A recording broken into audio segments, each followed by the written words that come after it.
አጼን አላወቅሽም እንዴ? አጼ ማለት እኮ አሁን ለአማራ ህዝብ ወይም ለፋኖ ለምናምን የሚወክል አይደለም። አጼ ማለት የአጼው መስፍን ተላላኪ ነው። አጼ መስፍን ማለት በአድዋ ገላ በትግራይ ህዝብ ስም ስትሸቅጥ ኖር አሁን የትግራይ ህዝብ ለማሳደድና በአደባባይ የጨፈሩ እያየሁኛል ሲጨፍሩ ማለት ተክላይ የሚባሉ ልጅ ደግፈው እያሳየው እኮ ነበር ቅድም በቪዲዮ እስከ አጀንዳው ላይ እናውራ በቁም ነገር ከምሬ አንተ ለፎሎወር ምናምን ብሎ የሚያሽቃብጡ ልጆች ምናምን ሊኖሩ ይችላል። ይኸውልህ ልጅቷ ስለታገተች ሁላችንም አዝነናል፣ እያለቀስንም ነው። ግን የሀና እንትን ብቻ ሳይሆን ብዙ ተጋር ሀና አሉ፣ ብዙ ሌሎች ኦሮሞዎችም አሉ፣ አማራዎችም አሉ። ለዚች ንጹህ ልጅ ወደ ፖለቲካው ሳናስገባ ወደ ምንም ሳናስገባ እህታችን ነች። የሀና ጉዳይ ብቻ አይደለም ግን ብዙ የሌሎች እንትን ይፋ ያልወጣ ብዙ ልጆች አሉ፣ ተጋር የሚሆኑ ሌሎችም የሚሆኑ እንትን ይሆኑ። ለእነዚህ ልጆች በነጹ ወደ ፖለቲካ ሳንዞር እንትን ሳንል ድምፅ መሆን ያለብን እንጂ ወደ ፖለቲካ ውስጥ ማስገባት የለብንም። ይኸውልህ ከተክለ ጋር የሚሰሩ ብዙ ወልዮች አሉ፣ ሸዋዎች አሉ፣ ሌሎችም አሉ፣ ተጋሮዎችም አሉ። እነዚህ ደላላዎች የሚወክሉት ህዝብ የለም። እኛ ማድረግ ያለብን እነዚህ ልጆች እያደረጉት ያሉ ማጋለጥ ብቻ ነው ያለብን። አሞራ ደግሞ አርም 31 ጀነራል ምናምን ስላለ ለማስፈራራት ሲጠቀምበት የነበሩ ቃላቶች ነው እንጂ ሌላ ነገር አይደለም። ጀነራል ይዞት አልመጣም። ስልክ ማግኘት ሲል የነበረው ምንድነው ተክላይ አካባቢ ያለ አርሚዎች የነሱ አዛዥ ሰውዬ ስልክ አምጥቻለሁ እና አስፈራርቼ እሱ ይዟት ካለ አስፈራርቼ እንትን እላለሁ ምናምን ነበር ያለው። ነገር ግን ዝም ብሎ ሲፈክሩ ነው የነበረው እንጂ ምንም የሚያውቀው ታምር የለውም።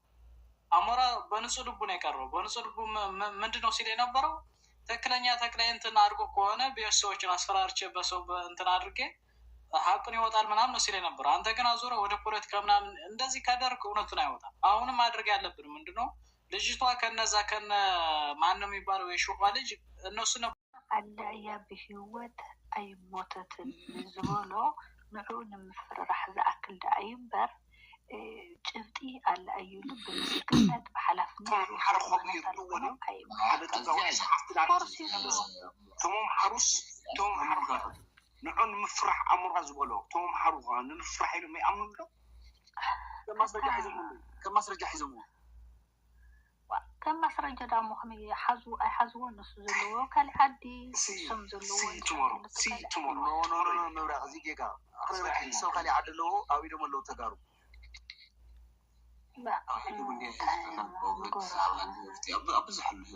ኣነ ከዚ ከግረኪ ምብራቅ ኢኖ እዚ ንገርዮ ኣብኦም ኣትዮፍቶም ከምዚ ዓይነት ኣብቲ በዓል ጆከር ገለምና ከይዱ ኣነ እዚ ነገር ዝተናገርክዎ እርግፀኛ ተኮይኑ እርግፀኛ እየ ተለይ ኮይኑ ደሞ ኣነ ንምፍራሕ ጠቅሙ ክል እምበር ካሊእ ፖለቲካ ጥቀሙሉ ይኮንኩም እዩ ወይ ደሞ ካሊእ ሓደጋ ከምፅል ይኮን ክኢሉ መግለፂ ክህሉ ኣለዎ። ኣለበለዛ ግን ተረዲክ ድዩ በቃ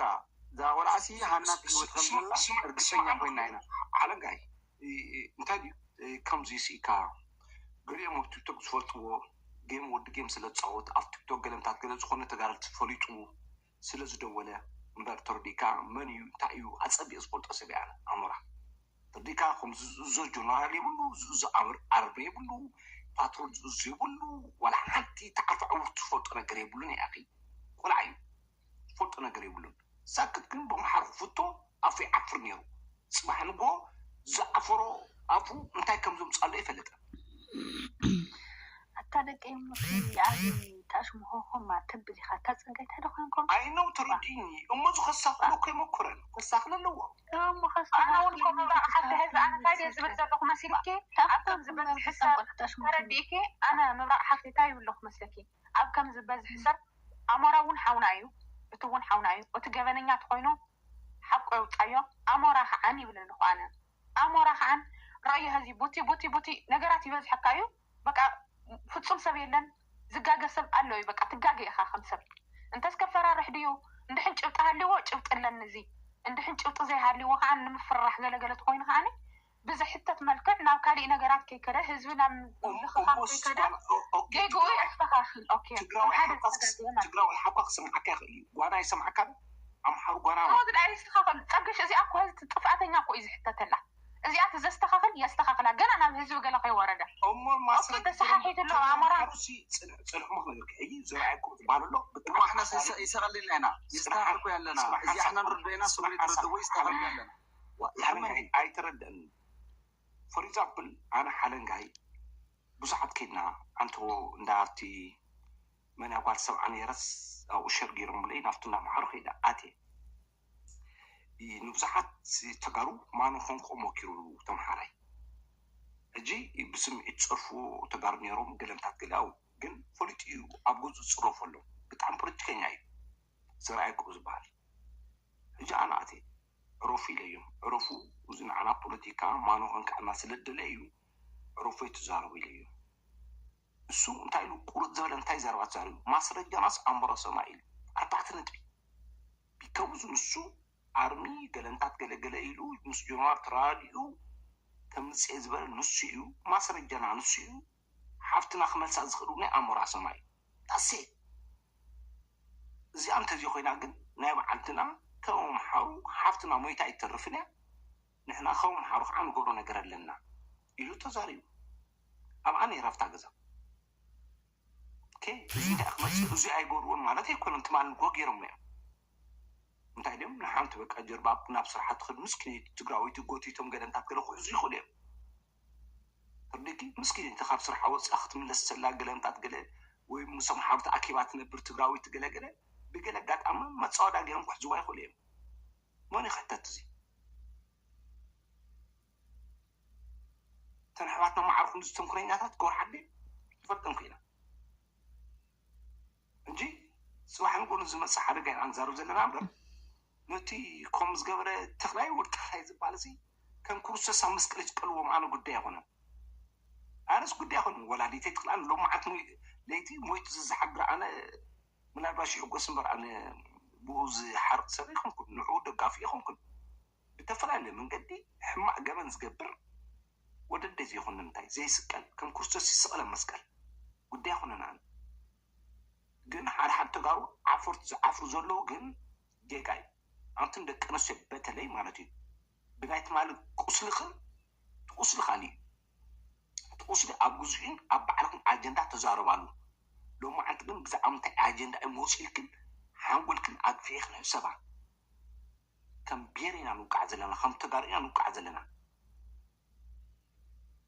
متصوري أتينا أنا زلنا وزخر داك زي خلنا متاعي أي تبدلكن أي تحسكن أي تدفركن جنزبكن أي خسركن زبالك السبيلة جن أفتح تزارو لزخلا جزء أي تزاركن لو ما عند أجندة نايم حريت مسم حريت سايك خمسان مسخة معفر على يكونن وقع خفلكني صراحة نكو خالد تحواتكن بقوا تقراوايكم زغير لنا حفتنا عسرت تقارو صراحة نكو خصاي عين كتري ادس دي بلكن نسوكين دكفا زلخنا تعفا زلخنا وزي زي تفت اغور حتى يتخونا انا نتخلي حالي لي خونكني تزمت صراحة نكو حرقة ام حرقة تصاودو مزلو متصاوديا سلا تردعني انا أبكن عرفة عايت عفرة قرا حتكون تقارو خص كندينا أخل لبغنا بيدكن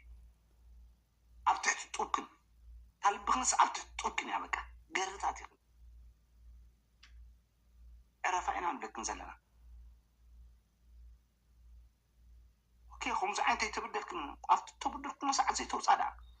أوكي تأكشنا هتكلب بخاف رجت كليها يا أنا تلا فرنجتين حرة موت أجيش حجت وانا نقدر كله حجي ني أمارة سماي زرخون دقرون حاونا سكاف زقنا تاي كرتا حتت مقباريا تا حزر بزول بالكرو تزرب زول زرب قبننيا تحانا اتأثرنا كلنا أيو تا تفترت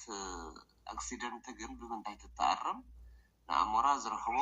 نصحت حواتنا كي يقولنا الأمر نص بزي حريرم زي يطلو قداي خونا نحدو ونجل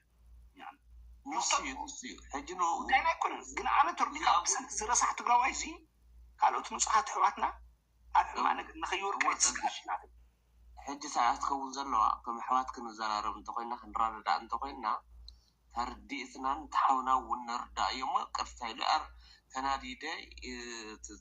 تفتر الشجر تقبل نسو بس سمحت آتي تزارو كوي كرتا زي أنا نقول مفرر حزم تزارو كوي بس فرط أنا قريب لي قمتي تزاري بس أخ يكرتا حتى تلقو يكرتا قبر لي إلو تزارو زقل ترخو أحوات انتهالي خنون رخيبكن أزرارو أنا أليكس بسمعت زي كونس برديت زنادر زي كونس يتقال عزو خدقيادو تزي برتع قونو جغنناتو نحق تقافي تزوزو كناو نتحقي نمركاب زقبر قوة أقطيو أنا منم مس جنرال يراكم مس أرمي يراكم نزيقن ناي سمعت عزي تزرارم قوة سلجوغانا بزي أنا ارتحت اللايلو كرمالو أليكس نبزي أمن كأنت النعاس وزيها كداون أجندة أنت زي قبرنا يتعيش نا أني اللي كزي إذا عطوا بانديرا تقاقي رزولي زارب ودو جيقوال እንዳት ተሰደብ በአማርኛ ነው የማወራው እንዳትሰደብ ኦኬ አውሪ ኦኬ አንተ ቤት አይደለም እሷ ቤት ነው የመጣሁት አርፋ ኦኬ አሁን በቃ ስነ ስርዓት አድርገሽ አውሪ ኦኬ ቅድም አንተ ማለት ነው ቆይ እኔም አሁን ልናገር የመጣሁት ቅድም አፈን ስከፍት የነበረው እነግርሃለሁኝ ሲጀመር አሌክስ መረጃ የሰጡት ሌላ ሰው እንጂ አሌክስ ሂዶ ወይም ደግሞ ከተክላይ ሂዶ ቁጥር አመጣ ቪዲዮ አመጣ አንድም ነገር ያመጣው ነገር የለም መረጃ መጣለት ስልክ ተሰጠው ደወለለት ገባህ ከደወለለት ደውሎለት ጠየቀው መረጃ ስለተሰጠው እንጂ እሱ ባገር ሰው ባገር በወንድምነት ቀርቦ ነው ያናገረው እነዛኞች እንኳን ማለት ነው ራሳቸው የደወሉትና እነሱ ናቸው ለተክላይ መደወል ያለባቸው እሱ በቋንቋው በሚያቀው ቋንቋ ነው ያናገረው እሱ ያናገረው እንጂ ሲቀጥል አንድ ሰው ወንጀለኛ ከሆነ ዝም ብሎ ዱርዬ ሂዶ ዱርዬ አይደለም ያናገረው በአካባቢ ያለ የመንግስት አካልም ሆነ የአካባቢ የሚጠብቅም ማለት ምሳሌ ሚኒሻ ምናምን እንደሚባል በሌላ አማርኛ በዛ ዙሪያ እንጂ የሚጠየቀው ዝም ብሎ የማንም ሂዶ ሊጠይቅ ማንም ቤት ዘው ብሎ የሚገባበት ቤት አይደለም ገባ አካባቢ ላይ እነማን ናቸው